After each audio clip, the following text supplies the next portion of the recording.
Martin from the Philippines. We're here in Real Talk Lifeline. So for this live, what are we going to be talking about? People watching the live or the replay, feel free to comment down below so you can interact. Let's make this fun. This one is called How Gratitude Saved My Life. Now, what is this about? 2 days ago, I was invited to be a guest speaker here at the student assembly for Southridge. So this Southridge was my alma mater or grade school, high school, where I graduated from. April 2, I was invited to talk about virtue of the month. So every month they have a virtue and it's gratitude. So this is the certificate I got 2 days ago. I'll share my screen very quick so you can see also what it looked like. So this is in the view of over here. So let me just put this down over here. So that was my teacher, Mr. Gonzalez. I'll show you also what it's like here. Here we go, live. So this is what it looked like 2 days ago. I'm gonna go backwards. So from here, 19 years ago, that's how it looked like. This was for senior high and junior high as well. I started it and I'll be sharing in a bit what I shared with them, the high school students. So that's how it looks like. I was invited on stage. So let's get to it. I'm going to share with you guys what I shared with them in that talk. And this one, I'll just call this How Gratitude Saved My Life. But I'll share with you what I shared with them as well.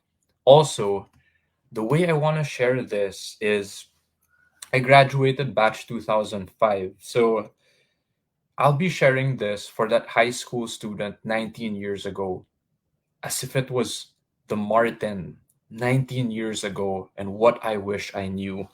So I'll be sharing with you the life lessons that I wish I knew back then. So here, let me open up my PowerPoint.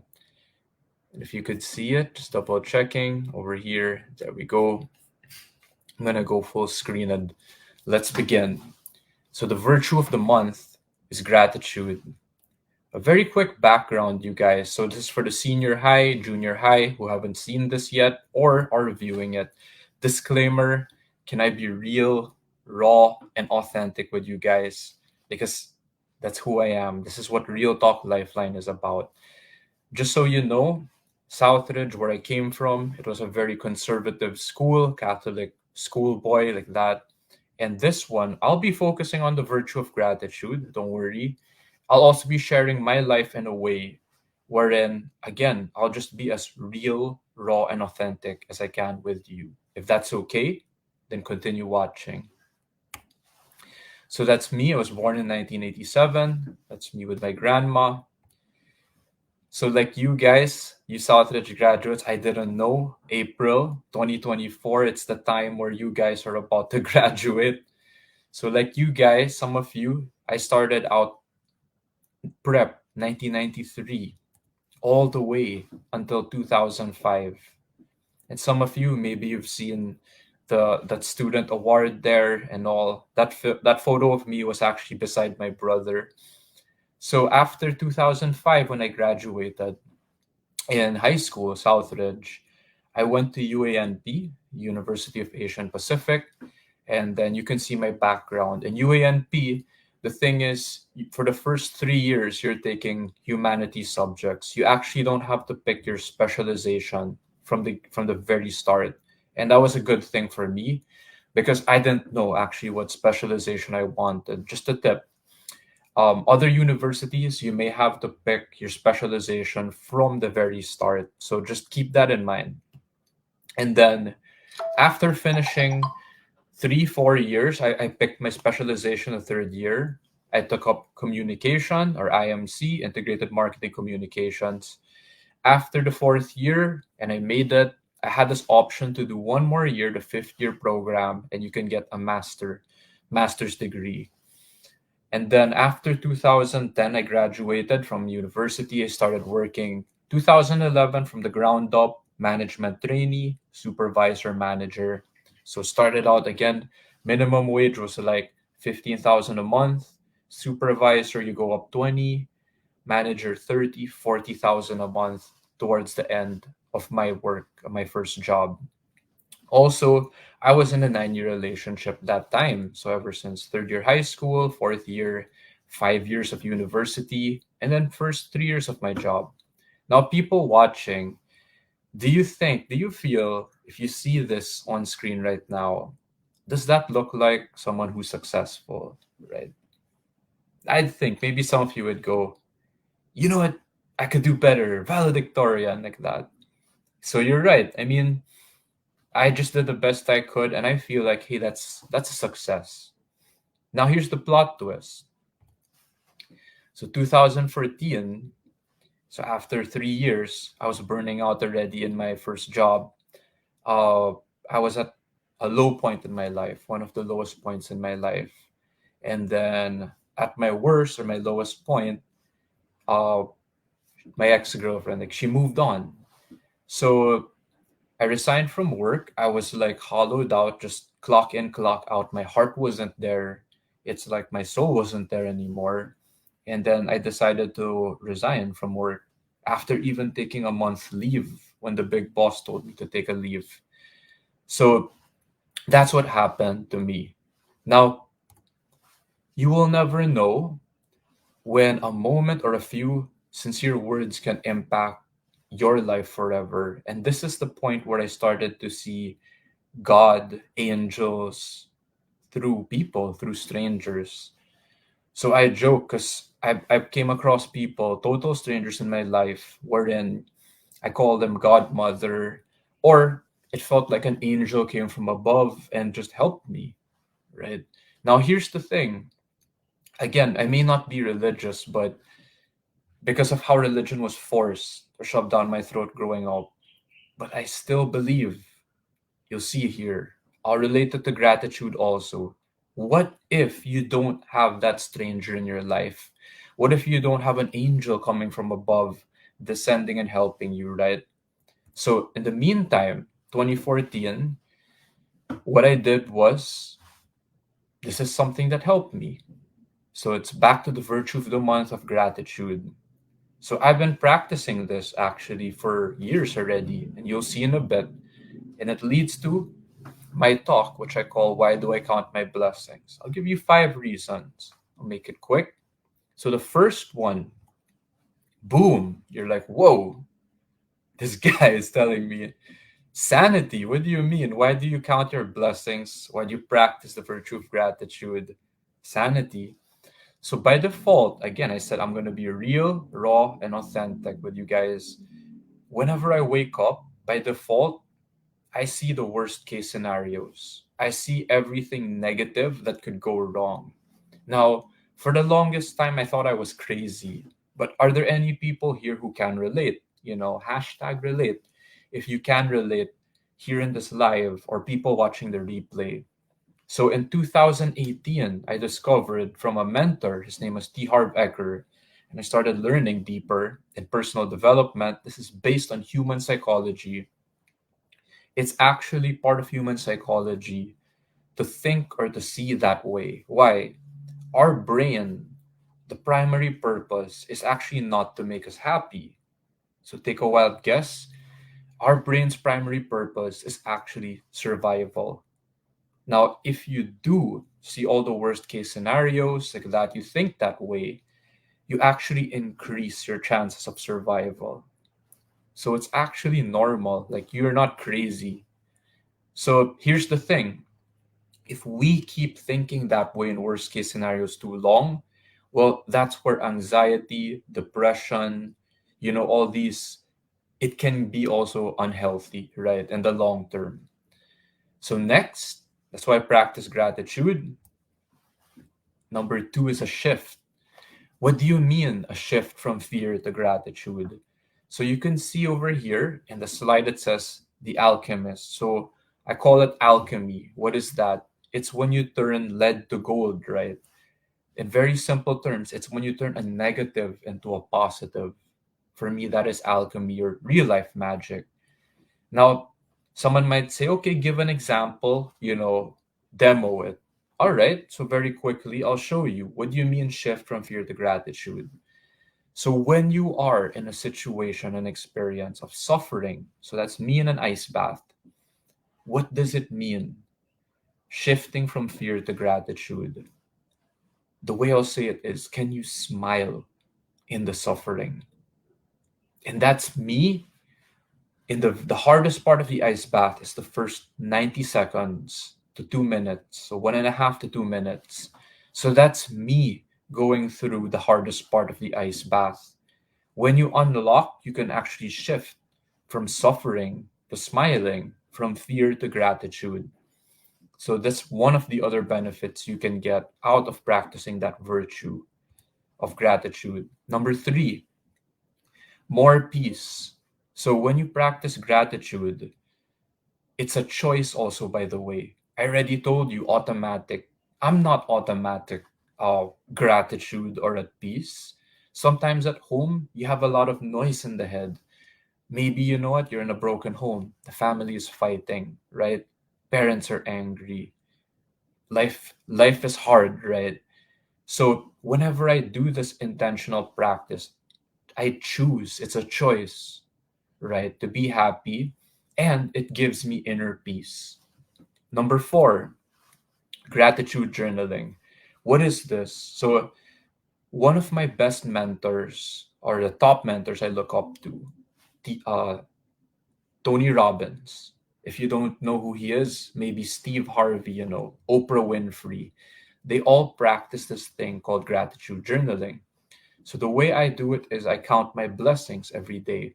And I've been doing this for maybe the past 2 to 3 years every day.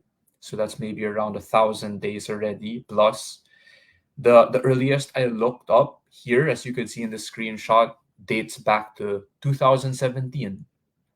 So it's an intentional practice where I write it down. Now you'll say, why? If I don't write it down today, what I did, and I look back December 30, 2017, Martin, what did you do? How did you feel that day? My answer is, I don't know. I'll forget. I'll forget. And then by default, all I'll remember is the negative. So this is actually intentionally writing it down to help me remember the good in my life, what I did that day, as you could see. Number five, practicing the virtue of the month of gratitude. It's like a workout, but it's a workout for my spirit, for my soul. So you could see over here. Now, this is just so you get the idea. Someone might say, oh, that's AI, like that. Yeah, you're right. The thing is, whenever I work out, I practice gratitude every day. It's like my soul is getting jacked, like Jesus, you see over there. So, whoever you believe in, just put that in your mind. Your soul, your spirit is getting stronger every day you practice gratitude. Now you made it this far, you made it this long already. Do you guys want a bonus? I said five, right? Okay, someone said, yeah, okay, I'll give you a bonus. So why do I practice gratitude or count my blessings? So this is my bonus. It's so I don't kill myself. Some of you get it because even before I open my mouth and say another word, I know you're going through it too. Remember my number one. When the days get too dark, too many, that's what's gonna happen. And a lot of men, they don't admit it. So all I am is I'm sharing for you, senior high, junior high, 19 years ahead of you. This is how it saved my life. This is how gratitude has saved and does save my life every day. So I'll end with this two lines from two mentors of mine. So first one is Tony Robbins. He said this line. So you'll go, okay, the virtue of the month is gratitude. Give me a practical example. How can I do it right now? So it's this line from Tony Robbins. Trade your expectations for appreciation, and then your whole world will change in that moment. So you can try it right now. Right now, what are my expectations? I'm on a live. What if someone judges me? I feel fear. What if no one is watching me? Right? I'll trade that for appreciation. Hey, it's 5:40 p.m. It's hot. I could be sweating, but I'm sharing this talk with you. Maybe one of the senior high or junior high guys who was like falling asleep, and he's like, "Hey, wait, actually his talk was good, but I missed it." So I'm giving it to you now so you could see it again. And maybe if it helps just one person, right? Just like the Martin 19 years ago, I feel good already, right? It was worth it. So that's me trading my expectations, my fear for appreciation or gratitude. Hey, Martin, I made the effort. I got it done. I'm doing it. I'm getting it done. Putting myself out there. Last, this one is from another mentor of mine, T. Harv Eker. His line is, "Your outer world is a reflection of your inner world." I learned this much later on in recent years. So, how is this related to the virtue of the month of gratitude? Our inner world, if it's not filled, for example, with gratitude or a beautiful state, right? If it's not virtuous, if our inner world is vicious, even though if I give you 1 million pesos right now, you will still be 1 million pesos richer, but still fucked up. Now, you'll say, whoa, let me do it first. Yeah, I'll figure it out on my own. I invite you to. You're welcome to. Now, I did it because back in 2015, when I started working as a life insurance agent, 2016, I did my $1 million round table. For those who say, hey man, maybe you're just lucky. Well, I did it in 2017. I also did it in 2018. So I experienced that, and I reached a point where if they told me to produce anymore after 2018, I felt like going up to the top floor of the Makati skyscrapers and jumping off.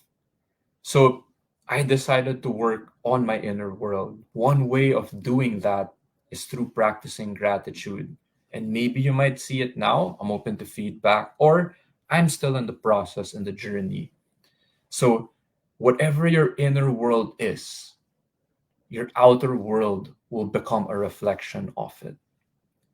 So to end, I had an open forum actually, and I'll be going back to the live. I'll be closing this PowerPoint, but a very few quick questions that hit me when I did this 2 days ago with the senior high and junior high.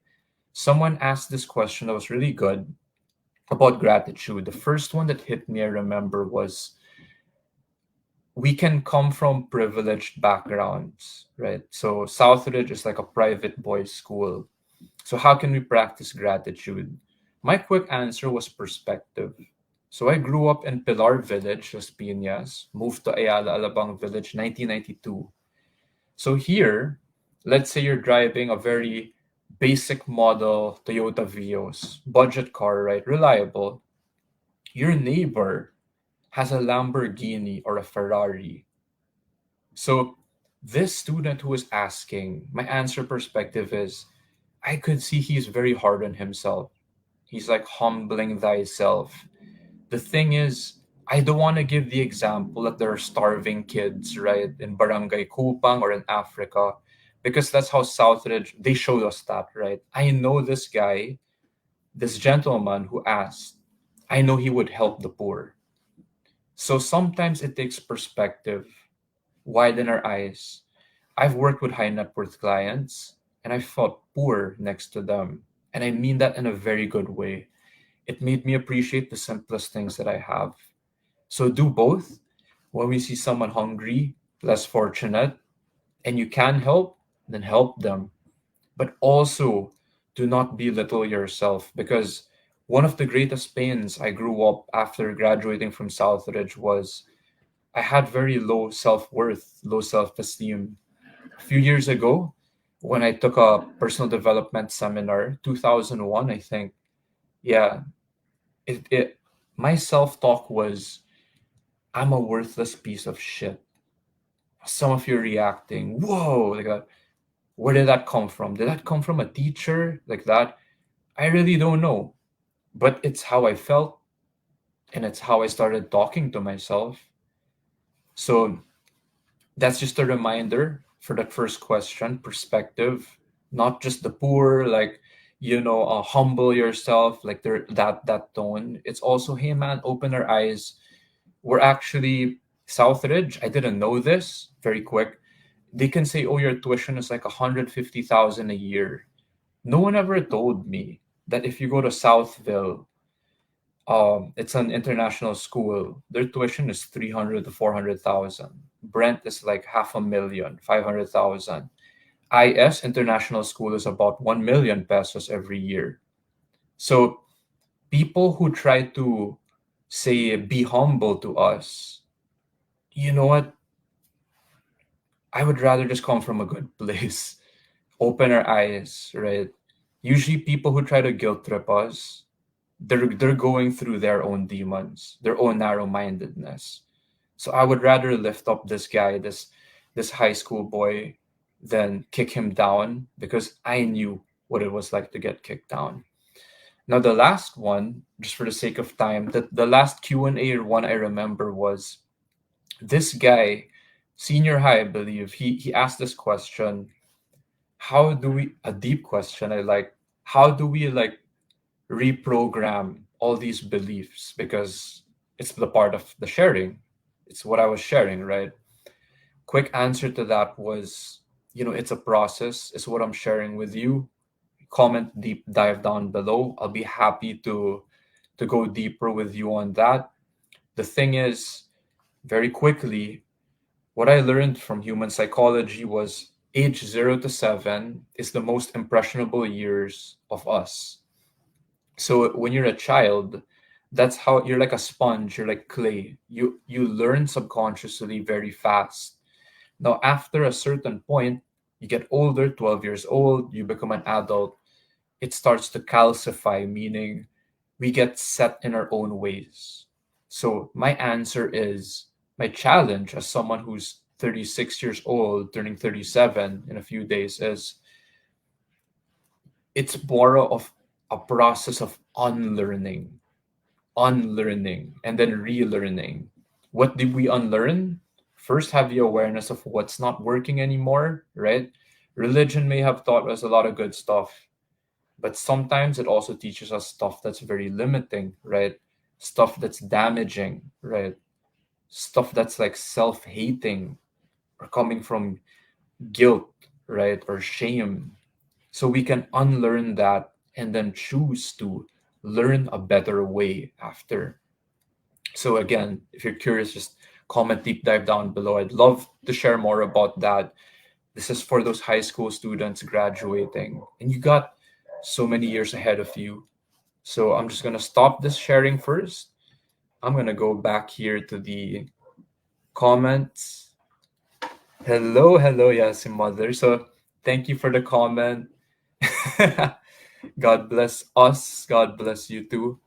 So yeah, I'll wrap this live up already. And again, this talk is just me sharing what I shared with the Southridge Senior High and Junior High for their Virtue of the Month gratitude talk. And I just wanted to share it with you guys as well, because it might help you if you are one of those high school students graduating. This is coming from someone who's been through where you were, and I'm just 19 years ahead of you. So I'm just sharing what I wish I knew.